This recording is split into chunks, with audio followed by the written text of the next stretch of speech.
orar, quero convidar você a fechar os seus olhos comigo. Nós estamos estudando hoje, é o terceiro domingo sobre oração, e nós não poderíamos iniciar esse tempo de estudo sobre oração sem orarmos. Então nós vamos orar, tá bom? Senhor, muito obrigado por essa manhã agradável, pela existência dessa igreja, por todo o trabalho que o Senhor permitiu que tivéssemos juntos realizando aqui nesse espaço, ao longo dessa semana, trabalho de alcance evangelístico, trabalho de solidificação da fé daqueles que já conheciam a Cristo. Obrigado pelo privilégio de obedecermos a Tua palavra, a Tua ordem, de pregarmos o Evangelho, e ao mesmo tempo também sermos ricamente abençoados. Estou certo de que muitos que aqui estiveram trabalhando, servindo, saíram daqui exaustos, mas satisfeitos, alegres, completos, realizados, por terem atendido o Teu ID, por terem cumprido com esse papel, essa tarefa que o Senhor nos confiou.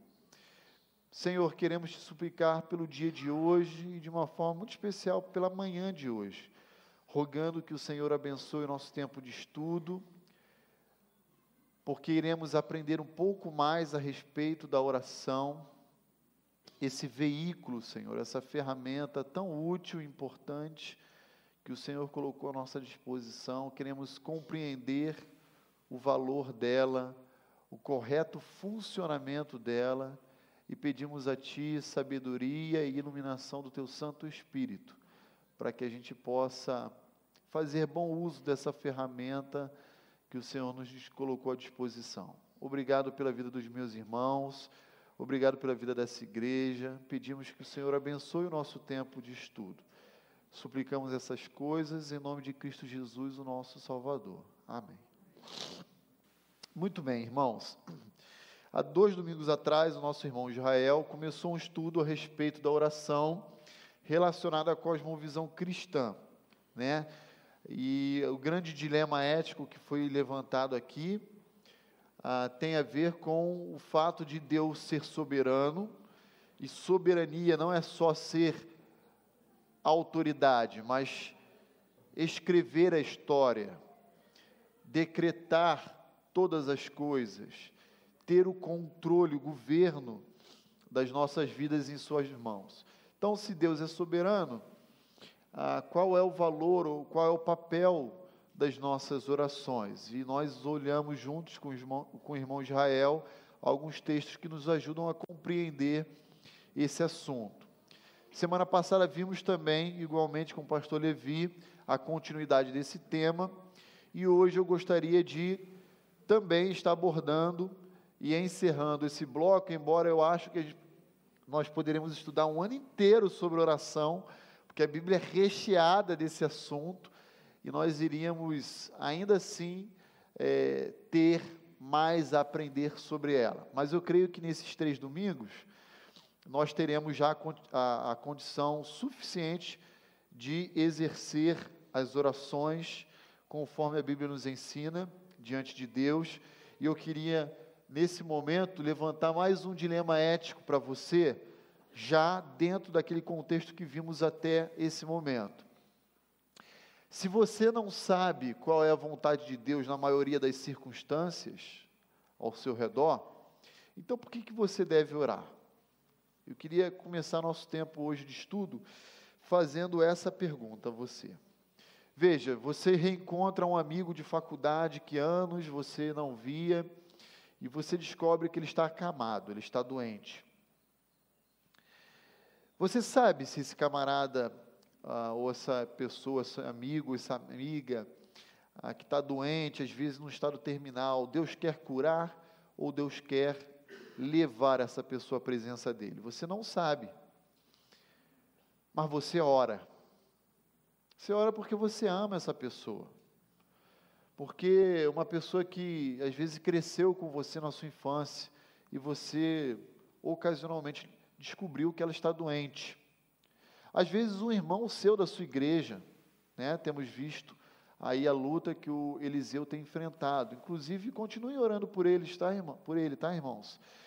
Eu visitei essa semana, ele está bem melhor, ele já está no quarto, mas pelo fato de a cirurgia ser bem invasiva, ele está bem debilitado, está recuperando e carece das nossas orações, ele está muito sensível, algo que é natural por todo o processo que ele está passando. Orem pelo Eliseu, mas não somente pelo Eliseu, por aqueles que estão enfermos na nossa igreja, né? Esse é um exemplo. Outro exemplo que eu poderia dar é: você está desempregado e foi chamado para uma entrevista de trabalho. E aí você ora pedindo a Deus aquela vaga, mas você sabe se Deus quer dar aquela vaga a você ou não. Aquele emprego naquela empresa ou não. E você ora porque você precisa de uma oportunidade, e então você entende que essa entrevista é uma possibilidade de você obter o seu emprego. Aos jovens que ainda não são casados, estão solteiros, eles olham para uma menina ou para um rapaz e oram, mas eles não sabem se Deus quer aquele menino ou aquela menina para si. Mas eles oram. Mas se nós não sabemos o decreto de Deus, a vontade soberana de Deus em relação às nossas vidas, ou à vida daqueles que estão ao nosso redor, por que nós devemos orar? Eventualmente você vai orar por algo que Deus não quer que aconteça na sua vida. Seria necessariamente legítimo isso ou não? Essa pergunta, esse questionamento que eu estou levantando, é um questionamento que eventualmente já passou na cabeça de muitos, se não de todos aqui. Fui visitar uma pessoa: Senhor, eu queria tanto que ela ficasse curada, mas pelo estado dela é melhor o Senhor levar. E você às vezes ora nesse sentido. Por que devemos orar se nós não sabemos a totalidade da vontade de Deus na história das nossas vidas? Eu queria lembrar você, na tentativa de responder essa pergunta, que a oração, antes de tudo, ela é um ato plural, ela é um ato multifocal, multifuncional, seja como você queira dizer a respeito dela, tá? Porque, veja, a oração, ela é um diálogo, uma conversa com Deus, mas ela é também uma forma de manifestar vários aspectos que a Bíblia nos ensina. Uma delas é obediência, porque a Bíblia diz que a oração faz parte do propósito de Deus na história da vida humana, do seu povo, e Ele exige dos seus filhos que todos orem. Inclusive, Paulo diz: orai incessantemente, né? Então, é uma manifestação de obediência, por exemplo. Mas a oração também é uma manifestação de amor ao próximo. Sim ou não? Sim. Você descobriu que uma pessoa que você ama está acamada, e você ora, intercede a Deus pela vida dessa pessoa. Então já temos aí uma segunda função que a oração exerce na vida do homem, na vida do servo do Senhor. A oração também é uma manifestação de humildade. Ela nos ajuda a desenvolver um exercício diário de humildade. Por quê?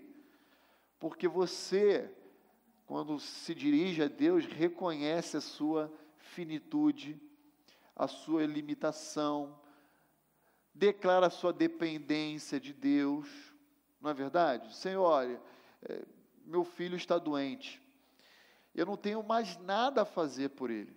Eu já levei no hospital, ele já está tomando a medicação, ele já fez os exames, já passou por cirurgia. Não tem o que eu fazer mais, Senhor. É uma declaração de falência. Você diz assim: olha, acabou. Esgotaram-se todos os recursos que estavam ao meu alcance. Agora é contigo, Senhor. Eu não tenho mais o que fazer. Então a oração também é um veículo em que você pode dizer a Deus que você depende dEle. Por essas e muitas outras razões, é que nós devemos orar, ainda que desconheçamos a vontade de Deus para cada circunstância específica que nos alcança. Então, olhando um pouquinho nesse prisma, e nós poderíamos oferecer muitas outras respostas a essa indagação, eu queria ver com os irmãos alguns textos que nos ajudam a compreender por que devemos orar. E aí eu queria mencionar, antes de tudo, que as nossas orações, elas são indispensáveis, elas são imprescindíveis para a tomada de decisões. Como filhos de Deus, nós não podemos tomar decisões em nossas vidas à parte de uma vida de oração. Não podemos, irmãos, isso aqui é muito sério, isso aqui é importantíssimo. Tem muita gente tomando decisão sem consultar a Deus primeiro, e se quebra todo. Por que devemos orar se nós não sabemos a vontade de Deus na maioria das circunstâncias que nos alcançam? Eu queria dizer, porque antes de tudo, o Deus encarnado, Deus homem, o Filho unigênito de Deus, o Senhor Jesus Cristo, Ele orou ao Pai. E ao orar ao Pai, olhem para mim aqui, Ele não apenas se tornou exemplo para nós, isso gerou sobre nós uma responsabilidade, um compromisso. O exemplo de Cristo, ele é um exemplo com força coercitiva, é imperativa. Não é apenas um modelo, é algo que eu preciso reproduzir. Então, abra lá comigo, por exemplo, em Lucas capítulo 6. E eu vou pedir que os irmãos que puderem ler, levantem sua mão, eu vou fazer chegar o microfone, o Álvaro aqui, por favor. Lucas 6, verso 12 a 16. Naqueles dias retirou-se para o monte a fim de orar e passou a noite orando a Deus. Quando amanheceu, chamou a si os seus discípulos e escolheu 12 dentre eles, aos quais deu também o nome de apóstolos. Simão, a quem acrescentou o nome de Pedro, e André, seu irmão, Tiago e João, Filipe e Bartolomeu, Mateus e Tomé, Tiago, filho de Alfeu, e Simão, chamado Zelote, Judas, filho de Tiago, e Judas Iscariotes, que se tornou o traidor. Olha que interessante, obrigado, irmão Álvaro. Responda comigo a seguinte pergunta: por que devemos orar se na maioria das vezes nós desconhecemos a vontade de Deus para as nossas vidas? Resposta: porque decisões a serem tomadas exigem de nós um tempo com Deus. Orações são imprescindíveis, são indispensáveis na vida do povo dele. Não podemos tomar decisões sem antes consultar a Deus. E qual é o exemplo que nós lemos aí? O irmão Álvaro acabou de falar aí no microfone, de ler Lucas 6 para nós. O exemplo é do próprio Senhor Jesus Cristo, Filho de Deus, o Deus homem. Jesus é Deus, mas ele também é homem. Ele tem dupla natureza. E mesmo sendo Deus, o que ele faz? Diante de uma rotina extremamente puxada.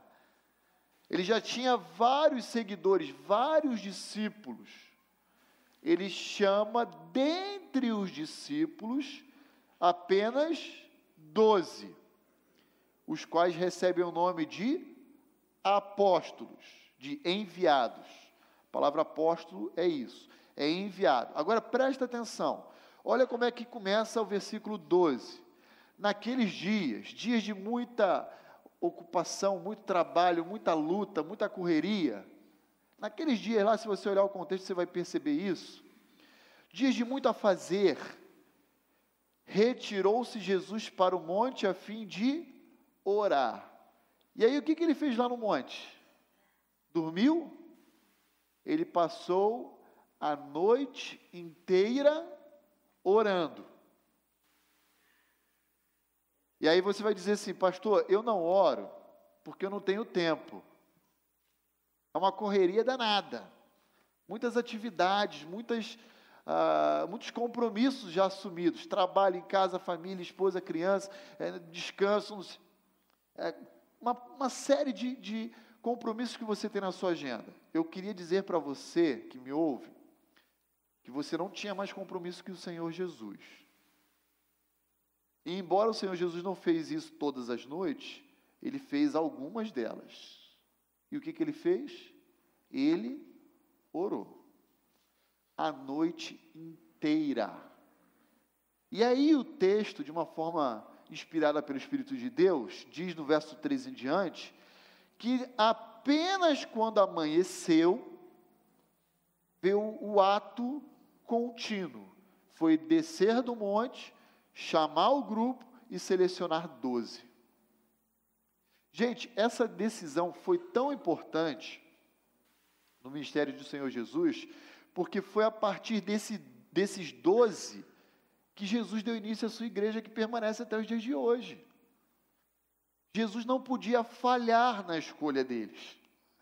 E nem podia mesmo. E aí o que ele faz então? Ele ora. Ele ora. Mas tem muita gente fazendo assim, eu vou abrir um negócio sem orar. Eu recebi uma proposta de promoção, de transferência do emprego sem orar. E já vai aceitando. Já vai aceitando. Cuidado. Cuidado que nem tudo que reluz é ouro. Que as aparências enganam. Cuidado.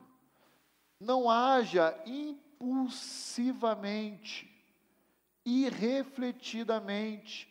Ore, consulte ao Senhor. É assim que a Bíblia nos ensina. Jesus não foi apenas um modelo ou um exemplo.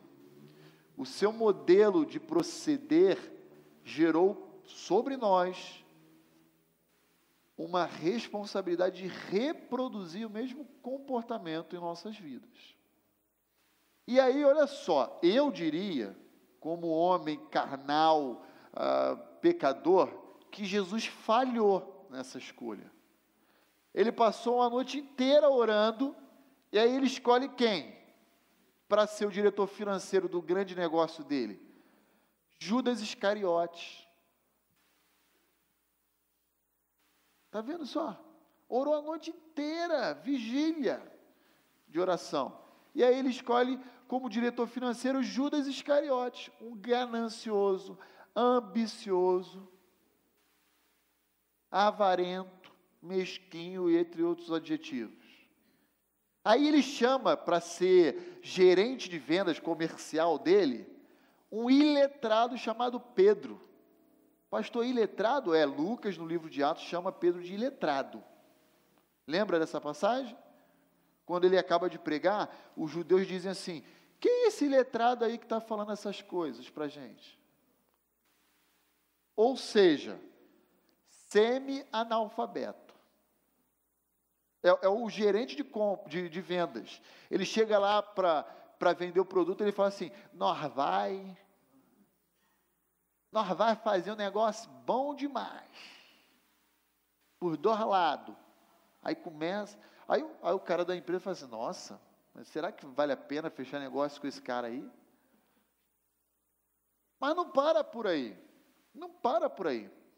No administrativo, ele chama um guerrilheiro, chamado Simão o Zelote. O irmão Álvaro acabou de ler, lê aí os 12 aí, você vai ver. Chamou um guerrilheiro, um componente da Farc. Nem sei se a Farc existe hoje, né? A força antiguerrilheira lá da Revolução Colombiana, negócio desse. Um guerrilheiro, Simão Zelote. Simão era pertencente a uma facção judaica revolucionária, os Zelotes. Você iria dizer, nossa, Jesus precisava orar mais. Passou uma noite inteira acordado orando e escolhe essa turma. Adivinha, essa é a turma que vai plantar a igreja dele, que vai permanecer esses 2000 anos na face da terra. Se você fosse começar um grande negócio e tivesse que investir $1 bilhão, você chamaria esse pessoal? Jesus o chamou.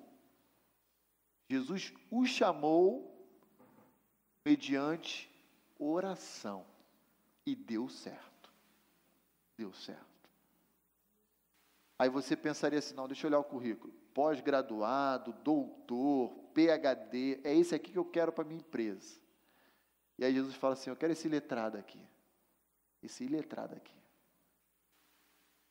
Esse camarada que puxa a faquinha, né, o punhal, e corta a orelha de Malco. Lembra no Getsemane? Jesus escolhe esse pessoal. Depois de quê? De muita oração. Mas Jesus não é o único modelo. Senão você ia dizer para mim, pastor, mas é Jesus. Eu sei, todo lugar tem isso. Jesus é Jesus, né, pastor? Então, olha lá, 2 Samuel, capítulo 5.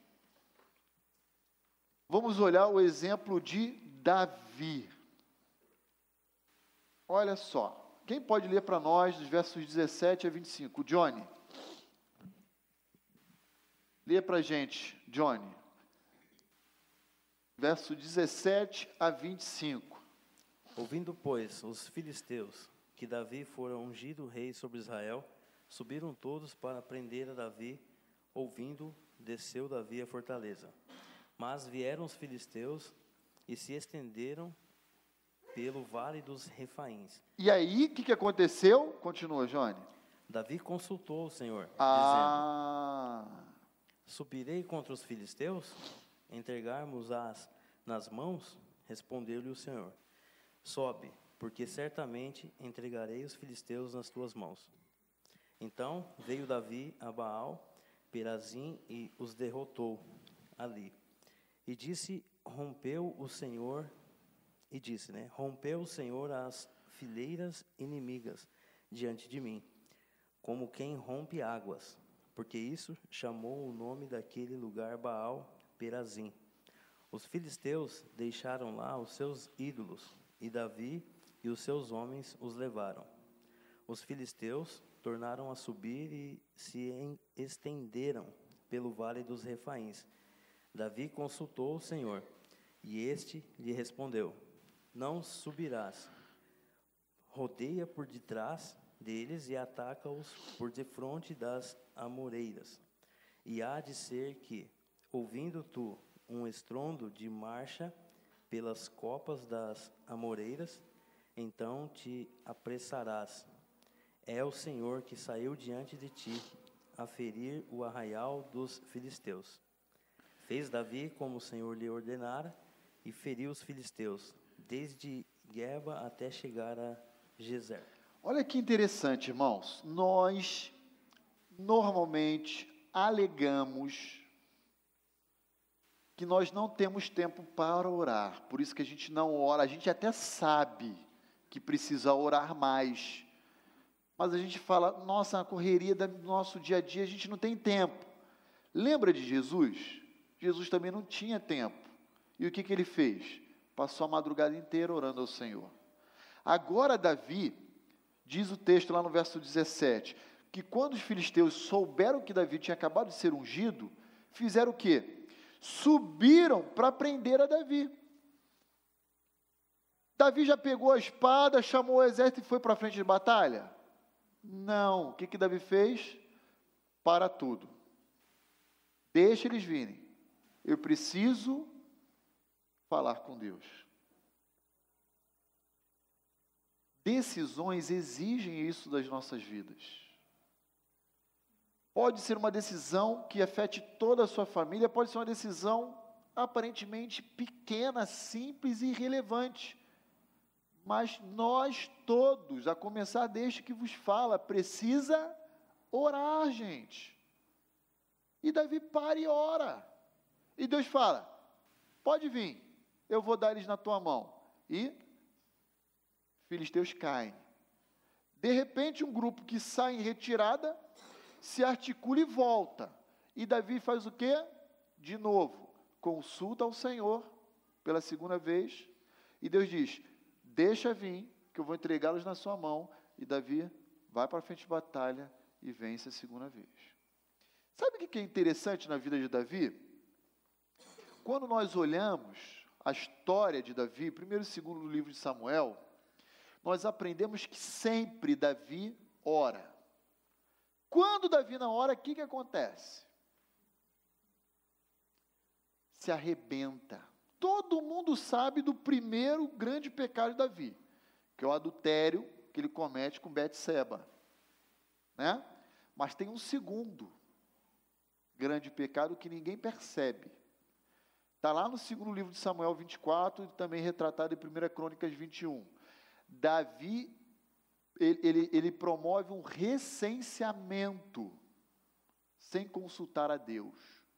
Uma forma dele se envaidecer e dizer, olha como eu me tornei grande.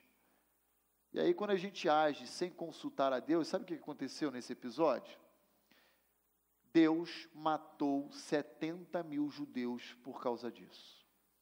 Deus matou, Deus imprecador, porque Davi não orou ao Senhor.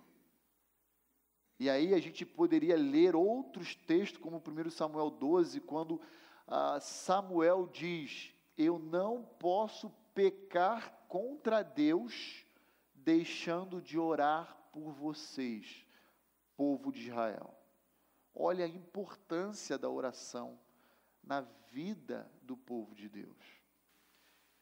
Eu gosto de estudar a história da igreja, e o grande reformador alemão chamado Martinho Lutero, dizem os biógrafos que ele costumava orar por dia, cerca de 3 a 4 horas. 3 a 4 horas diariamente Martinho Lutero orava ao Senhor. Não sabemos se eram 3 a 4 horas contínuas ou somadas ao longo do dia. O fato é que ele orava diariamente de 3 a 4 horas. E aí, quando Lutero ia enfrentar um grande debate teológico contra o Papa, ou ele tinha grandes desafios, como ele enfrentou, por exemplo, um reformador suíço chamado Zwinglio, ele dizia, eu preciso dobrar o meu tempo de oração. Eu preciso dobrar, para me preparar para esse embate. E olha que interessante, nós fazemos exatamente o inverso. Quando nós temos um dia muito atribulado, é quando nós dizemos que temos menos tempo para aquilo. E ele diz, não, eu vou ter um dia muito atribulado, eu tenho que dobrar o meu tempo de oração em favor desse dia. Nós invertemos, nós reduzimos, nós compactamos, vamos dobrando, pum, bota no bolso e se perde. Muitos cristãos mal estão orando mais hoje na hora da refeição, na hora de dormir, na hora de acordar. Isso mostra que a oração está se tornando um acessório totalmente dispensável na vida e no relacionamento desses indivíduos com Deus. Quando a Bíblia diz é essencial, é indispensável a oração. Irmãos, tudo bem até aqui? Todo mundo quietinho? Não sei se eu estou me fazendo claro ou se os irmãos não estão compreendendo. Então, vou adiante. Próxima tentativa de responder. Por que devemos orar se nós não sabemos a maioria da vontade de Deus para as nossas vidas? Resposta. Porque todas as vezes que oramos, nós percebemos as nossas fragilidades e a nossa verdadeira condição. A oração revela a mim e a você o nosso estado. A nossa oração mostra o quão pecador miserável que nós somos. E aí eu queria mostrar para vocês 2 exemplos. Eu vou pedir ajuda de alguns irmãos lendo esses exemplos para nós. Melhor, deixa eu ler pelo menos Marcos capítulo 9. Acompanha comigo aí na sua Bíblia, Marcos capítulo 9, verso 17 a 29. Olha só que episódio intrigante que diz respeito à oração. Um dentre a multidão respondeu. Então Jesus estava lá com vários discípulos, vários judeus, e um dentre aquela multidão se emancipa, né, se destaca e diz: Mestre, trouxe-te o meu filho, possesso de um espírito mudo, e este, onde quer que o apanha, lança-o por terra, e ele espuma, rilha os dentes e vai definhando. Gente, consegue imaginar que situação deprimente é desse jovem? Possesso, que parece que está com um ataque de epilepsia, mas na verdade não é. Ele está espumando, rilhando os dentes, definhando, atrofiando. É isso que Satanás faz na vida do homem. E aí o texto continua dizendo: roguei a teus discípulos que o expelissem, mas eles não puderam. Esse pai chega com o filho diante dos discípulos do Senhor Jesus e diz: por favor, ajudem o meu filho, orem a Deus por ele, e nada acontece. E então Jesus lhe disse: ó geração incrédula, descrente, até quando eu estarei com vocês? Até quando vos sofrerei? Trazei-mo. E trouxeram. Quando ele viu a Jesus, o espírito imediatamente o agitou com violência e, caindo ele por terra, revolvia-se espumando. Perguntou Jesus ao pai do menino: há quanto tempo isto lhe sucede? Resposta do pai: desde a infância. E muitas vezes o tem lançado no fogo e na água para o matar. Satanás quer fazer isso com o homem sem Cristo. Tenta o tempo inteiro matar. Mas ele não podia. Por que ele não podia? Porque Deus já tinha estabelecido um dia em que esse jovem iria ter um encontro com Cristo. Por isso Satanás não podia matar. E aí o texto continua dizendo: mas, se tu podes alguma coisa, olha esse pai, coitado, se dirigindo a Jesus, como que falando: olha, já tentei todos os recursos que estavam à minha disposição, mestre. Se tu podes alguma coisa, perguntou se tu podes para quem? Para Jesus, levantou, só para cortar, sem bloqueio. Se tu podes alguma coisa, tem compaixão de nós e nos ajuda. Ao que lhe respondeu Jesus: se podes, tudo é possível ao que crê. Olha que reação impressionante desse pai. Olha lá a resposta dele. Imediatamente o pai do menino exclamou com lágrimas: eu creio, Senhor. Ajuda-me na minha incredulidade. Esse cara é bipolar. Ele diz: eu creio, mas me falta fé. Me ajuda, Senhor. Eu creio. Não, tudo é possível ao que crê. Você crê? Claro que eu creio. Mas não tanto assim. Me ajuda, Senhor, na minha incredulidade.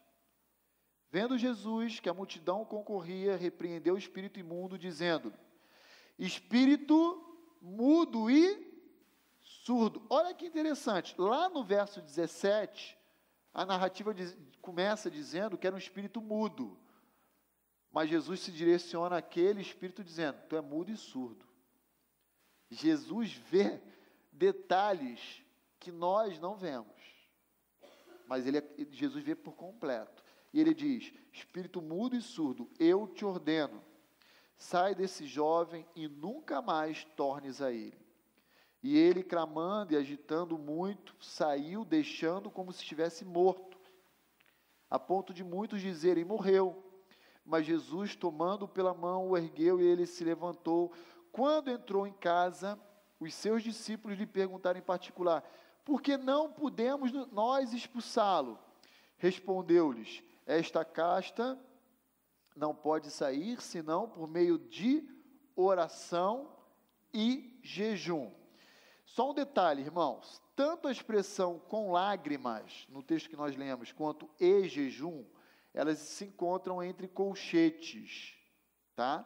O que significa isso? Significa dizer que os editores da tradução incluíram essas expressões entre colchetes, porque elas não estão presentes em todas as cópias antigas, em apenas algumas. Então, pode ser que tenha sido parte do texto original, como pode ter sido, provavelmente, um acréscimo, que o escribazinho incluiu lá, porque entendeu que complementava aquela informação, tá bom? Mas o fato é que Jesus diz com segurança, por que nós não podemos expulsá-lo? Porque vocês não oraram. Vocês não oraram. É isso que Jesus está dizendo. Ora que melhora. Está vendo aí? Ora que melhora. Agora, gente, quando nós oramos, as nossas orações nos humilham. Porque ela revela que o nosso coração é muito incrédulo. A gente vai diante de alguém, orar pela cura, não crendo que Deus é capaz de mudar aquele quadro. A gente vai pedir pela contratação de alguém que está demitido, não crendo que o currículo dele vai atender as necessidades e desejos da empresa. A gente é incrédulo, por natureza. E Deus está dizendo, pare com isso, ó geração de incrédulos. Até quando eu vou ficar aqui entre vocês? Suprindo essa irresponsabilidade de vocês. E aí a gente tem que orar para o Senhor Jesus dizendo, Senhor, eu creio. Me ajuda, Senhor, na minha incredulidade. Olha que paradoxo. É ou não é verdade? Atos capítulo 12. Vou pedir que alguém leia os versos 1 a 5 de Atos 12. Joyce, por favor, Joyce. Depois nós vamos dar um salto para o 12 a 16, tá? Porque o texto é um pouquinho grande. Essa incredulidade não era apenas de um judeu, mas ela também estava presente no surgimento da igreja primitiva. Olha lá, vocês falam, eu queria ser como a igreja primitiva. Olha a igreja primitiva aí, como é que era. Olha lá, 12, de 1 a 5. Nessa ocasião, o rei Herodes prendeu alguns que pertenciam à igreja, com a intenção de maltratá-los, e mandou matar à espada Tiago, irmão de João.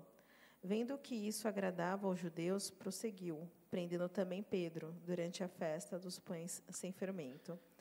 Tendo-o prendido, lançou-o no cárcere, entregando-o para ser guardado por 4 escoltas de 4 soldados cada uma. Herodes pretendia submetê-lo a julgamento público depois da Páscoa. Pedro, então, ficou detido na prisão, mas a igreja orava intensamente a Deus por ele. Segura aí, Joyce. Olha só o contexto. Herodes aqui, Herodes Agripa, o neto de Herodes o Grande, aquele maluco que mandou matar as criancinhas, ele está no controle ali da Palestina, e o que ele faz? Ele manda matar Tiago, irmão de João, apóstolo Tiago. E os judeus se inflamam, felizes com essa decisão. Aí Agripa pensa, legal, agradei a turma fazendo isso. Prende outros crentes. Quem é preso dentro do grupo de crentes nessa leva aqui? Pedro. Ele manda prender alguns, não é só Pedro, são vários. Mas Pedro está embutido ali naquele pacote de prisioneiros. E a intenção é o quê? Levar a julgamento público para depois, então, matá-lo. E os judeus estão super felizes com essa decisão de Herodes Agripa. E aí, então, conclui o verso 5 dizendo que havia oração incessante a Deus por parte da igreja a favor dele, de Pedro. Oração incessante devia ser um relógio de oração, gente.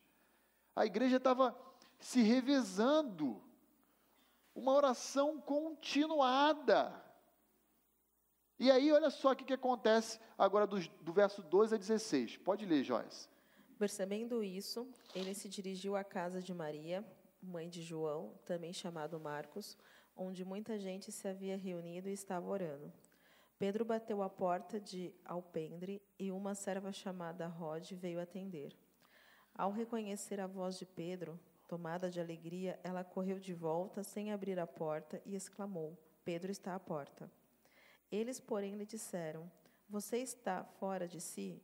Insistindo ela em afirmar que era Pedro, disseram-lhe: Deve ser o anjo dele.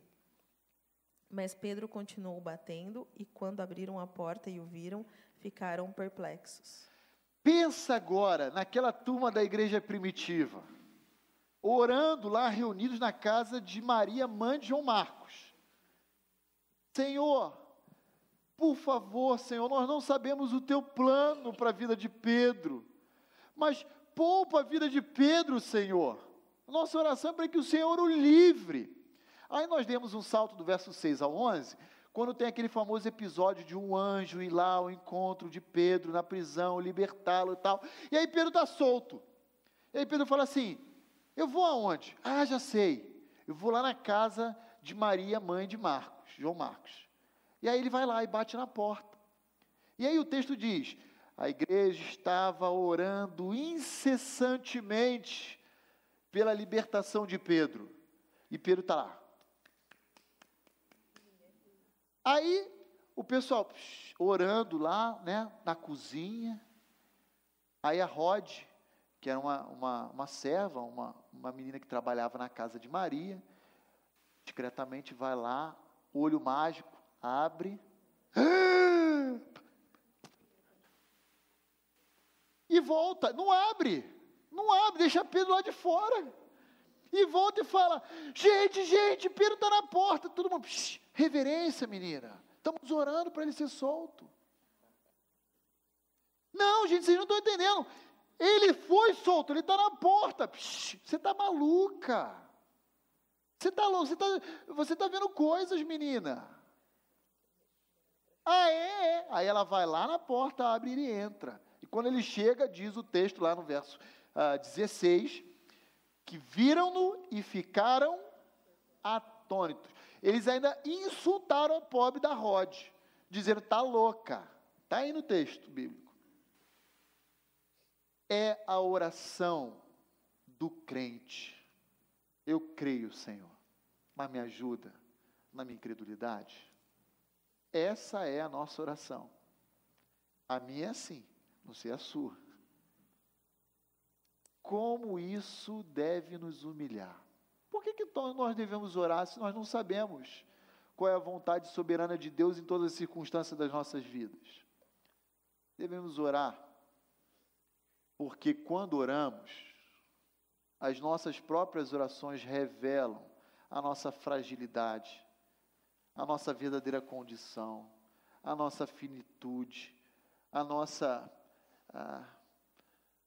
o nosso ceticismo. Precisamos orar. A oração na vida de um crente, ela é essencial. Ela é como o ar que nós respiramos, nós não podemos descartar ela. Irmãos, isso é muito sério, eu falo isso com um aperto no coração, porque em muitas igrejas o famoso culto de oração, às quartas-feiras, ou alguns lugares quintas, estão falidos. Estão falidos. Por que estão falidos? Porque é um reflexo da maneira como a igreja do Senhor Jesus crê na oração, como sendo um elemento dispensável, descartável. Não podemos viver isso. O microfone está aí mesmo, né? Pode falar, João. Pastor, só para, nessa linha, eu tinha uma Claro. pergunta, mas ela meio que se respondeu. Mas só para a gente ficar, para a gente pensar junto aqui. Claro. Por pois exemplo, não. na questão da primeira passagem, então, Do pai com o filho? para a gente entender assim, quando a gente ora a Deus, como que a resposta vem, né? A princípio a gente, né, como na passagem anterior a essa, quando Davi, né, ele ora, a gente vê Deus falando com ele, Isso. dizendo para ele: ó, vai, que os filisteus estão nas suas mãos, tá? E aí você pensa, nos dias de hoje, temos então a palavra de Deus que é a Bíblia, a leitura diária, a busca, né? Isso talvez representaria, então, Deus falando conosco e Sem dúvida. respondendo. Aí, nesse outro caso, eles orando, né, para que Pedro fosse solto, de repente Pedro já estava ali. Isso já era a resposta de oração. Então, muitas vezes a gente nos preocupa com a resposta antes mesmo de seguir o nosso, no caso, fazer a lição de casa, né, que é fazer. Orar. É isso que Deus quer. Ora. E não fica ansioso, querendo, de repente, preocupado como que vai ser a resposta, quando, que jeito, né? Então, é só essa É isso aí, Johnny. O que Deus exige de nós? Que nós oremos, sem cessar. Nós desconhecemos a vontade soberana de Deus em algumas áreas da nossa vida, né? Como mencionei no início, eu posso orar por alguém que eu amo e quero que essa pessoa seja salva. Mas se Deus não planejou na eternidade passada salvar essa pessoa, não quer dizer que a minha oração foi inválida. Ela foi recebida por Deus. Só que Deus só vai dizer para a gente não. Agora, eu sei quem Deus escolheu e quem Deus não escolheu? Não. Então o que eu faço? Eu oro por todos. Senhor, alcança concedendo arrependimento, mostrando a condição deles. Eu quero muito vê-los salvos, com a sua vida transformada. Eu devo orar por todos. E até o não de Deus é bom para a gente. Quando o nosso pai ou nossa mãe, na nossa infância, diz não para a gente, não quer dizer que eles são maus, ou que, às vezes, é o melhor. E a gente tem que também aprender a ouvir o não de Deus com bons ouvidos, com bons olhos, com alegria, entendendo o que é o melhor, em qualquer área da nossa vida. Agora, nós temos que orar, porque Deus estabeleceu a oração como meio para que os propósitos, os decretos dele se realizem na nossa história de vida, né? E o resultado a gente pode até esperar que venha, mas ele não compete a nós. Ele está na esfera da administração do propósito de Deus. Pode ser sim, pode ser não, pode ser espera mais um pouco, ainda não chegou o momento, né? Mas Deus sempre responde à oração do justo, do servo obediente, do servo dependente. E a oração, ela afeta muito mais o nosso coração, e é isso que eu quero dizer aqui com esses ensinos, do que propriamente a Deus, porque eu não mudo Deus, eu mudo o meu coração, para alinhar, colocar ele dentro da vontade de Deus, que eu desconheço. Algumas verdades eu sei porque a palavra me diz. Então, eu sei que eu devo pregar, eu tenho que orar para que Deus me capacite a ser usado na pregação. Isso ele vai atender, né? Agora, há detalhes de tipo, com quem meu filho vai se casar? Eu não sei, eu tenho alguns princípios. Eu quero que o Ronizinho case com uma serva do Senhor, para que atenda a questão do julgo igual e não desigual. Que essa pessoa seja uma pessoa auxiliadora idônea, uma pessoa que vai ajudá-lo na vida, no crescimento dele com Deus. Então, tem alguns princípios que eu vou orientar meu filho. Agora, dentro desse princípio, pode ter 5 meninas. Aí a gente vai orar para que Deus sinalize qual é que ele quer que Deus vai escolher para ele, e ele vai escolher para si, e vai ser decreto, e a coisa vai ser abençoada. Tá bom? Então, não sei se eu consegui responder. Irmã Roseli, agora, o que a gente pode falar com segurança? Precisamos orar. Sem oração, é pura especulação. Pois não, Roseli? Pastor, eu tenho ouvido sempre assim, que a oração é a alavanca que move a mão de Deus, né? E eu sempre me lembro daquele texto que fala do caso de Ezequias, certo, que o profeta Isaías foi lá falar, olha, arruma a tua casa porque você vai morrer. Isso. E aí ele virou para a parede, chorou muito e orou a Deus. E Deus acrescentou mais 15 anos de vida para ele. Então, Deus pode mudar de ideia. Assim, Nós não sabemos o que estava decretado, o que está decretado em nossas vidas. Mas ele pode decretar uma coisa e mudar? Ok. Resposta, não. Porque o caráter de Deus, ele é imutável. E é isso que nos gera segurança em todas as esferas da nossa vida, inclusive na nossa salvação, né? É porque Deus não muda que eu sei que a minha salvação eu não perco. Ele não volta atrás. Agora, como é que a gente deve entender o caso de Ezequias e outros exemplos como Jonas, né? Jonas capítulo 3, como uma ameaça? Deus, antes de Ezequias nascer, já tinha estipulado o período de vida que ele iria viver. Só que aqui, 15 anos antes dele morrer, Deus falou, vou implementar aqui como veículo de aprendizado, de dependência ao meu servo, uma ameaça. Como ele fez com Nínive. Jonas chegou lá e disse, recebi uma palavra de Deus, e Deus disse que se vocês não se arrependerem, em 3 dias, Nínive será subvertida. E o que aconteceu? Essa ameaça gerou no ouvinte, no recipiente dessa ameaça, no caso Ezequias ou nos ninivitas, a resposta esperada que Deus queria obter deles. Que era o quê? No caso do ninivita, arrependimento, confissão. Eles jejuaram, até animal lá em Nínive estava jejuando. Estava vestido de saco de pó de cinza. Até os bichos lá em Nínive estavam assim. E Ezequias gerou em Ezequias o quê? Uma declaração de dependência, de humildade, reconhecimento da sua finitude. E era isso que Deus queria promover no coração de Ezequias. Na verdade, olhando para a história daqui para trás, era preferível que Deus levasse ele antes. Porque aqueles 15 anos de acréscimo da perspectiva humana, né, dizendo que Ezequias viveu, foram 15 anos de burrada que ele cometeu. Tudo aquilo que ele não fez ao longo da vida dele, ele fez nos últimos 15 anos de acréscimo, entre aspas, né, que Deus concedeu a ele. Era melhor ter levado antes, enquanto ele ainda estava numa vida piedosa. Então, respondendo, irmã, Deus não muda. Deus não muda. Quem muda somos nós. Nós oramos para mudar o nosso coração e alinhar a nossa vontade à de Deus. É isso que acontece. Tá bom, querida? Mais alguma dúvida? Podemos prosseguir? Deixa eu avançar um pouquinho aqui no horário com os irmãos. Eu amo esse assunto sobre oração e eu não podia terminar sem falar essas coisas aqui. Depois a gente toma um café com calma. Muito bem. Deus, por que nós devemos orar se nós não sabemos a maioria da vontade de Deus para nossas vidas? Algumas situações que não estão reveladas na palavra de Deus para nós.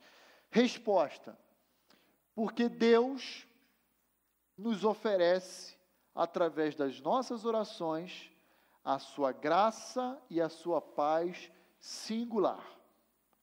Deus não tem o compromisso de atender as nossas expectativas que apresentamos a Ele em oração, mas Deus sempre nos prometeu ofertar a mim e a você a sua graça e a sua paz singular. Então, vou pedir aqui que alguém abra lá em Filipenses capítulo 4, versos 6 e 7.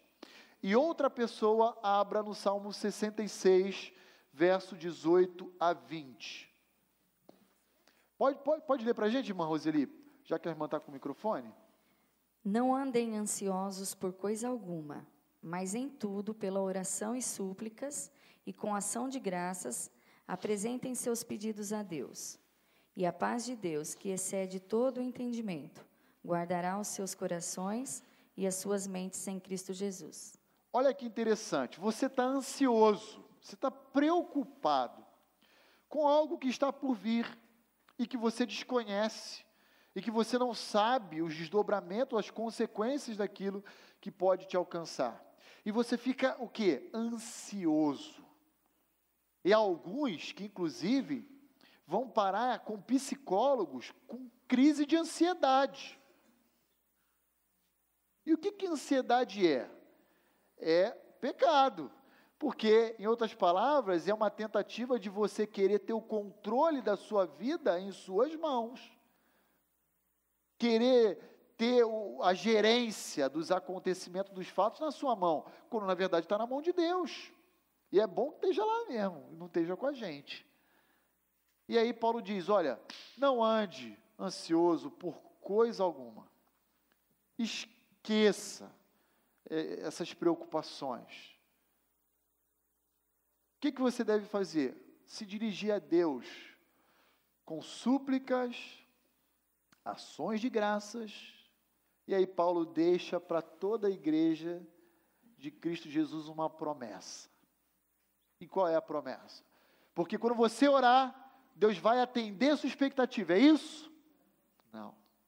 Independente da resposta que você vai ouvir de Deus, Deus lhe oferece uma paz que excede todo entendimento e que vai guardar a vossa mente e o vosso coração em Cristo Jesus. É isso que você precisa. Você não precisa ter as suas expectativas atendidas, correspondidas. Você precisa da paz de Deus em sua vida. Lembra que Paulo diz em 2 Coríntios 12, Senhor, já pedi ao Senhor por 3 vezes para tirar o espinho da minha carne. O Israel mencionou esse texto aqui na aula dele há 2 domingos atrás. O que Deus falou para Paulo? A minha graça, você precisa da minha paz. Da minha paz. Terça-feira eu estive com o Eliseu no hospital e orei com ele. E um dos textos que eu li e deixei para ele foi esse. Ele falou, pastor, a UTI é terrível, pastor, é muito ruim. E aqui no quarto eu tenho sofrido muito, mas ainda consegue ser melhor do que lá.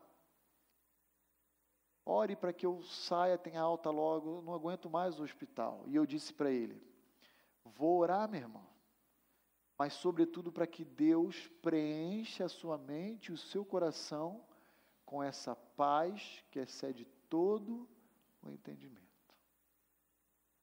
É essa paz que alcançou Estevão quando ele foi apedrejado e que o permitiu orar a Cristo dizendo, perdoa, eles não sabem o que fazem, recebe o meu espírito em tuas mãos.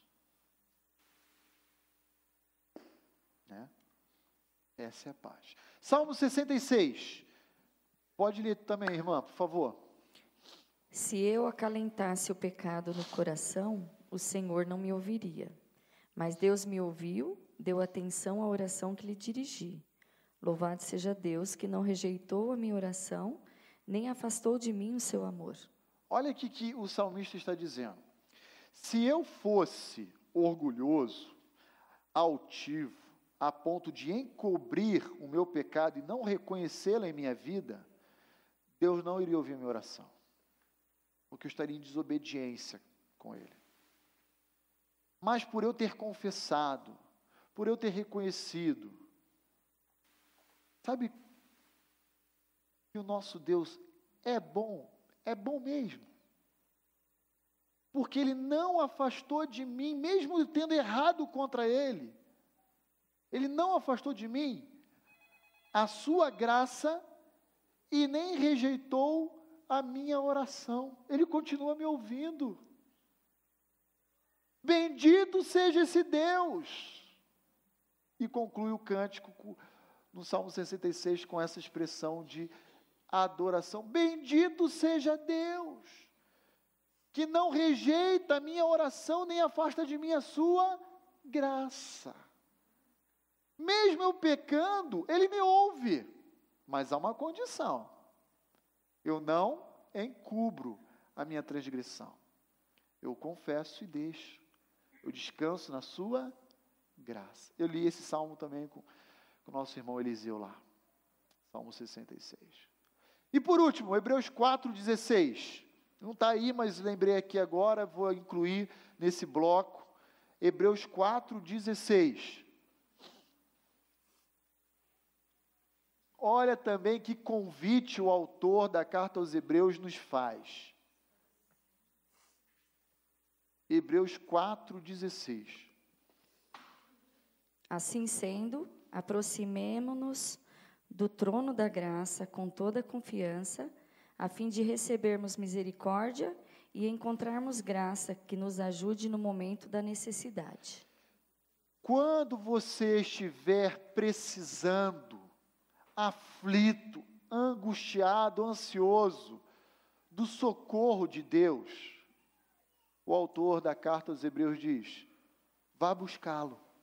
Onde? No trono da graça. Mas como é que eu vou? Vou subir uma escada e vou lá em cima? Não.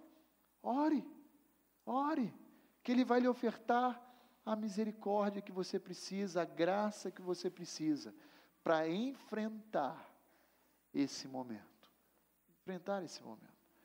Estava, algum tempo atrás, conversando com a Rosana pelo WhatsApp, ela estava em Santos, porque o pai dela estava internado aqui, foi transferido numa UTI móvel para Santos, para um hospital, correndo seríssimo risco de vida.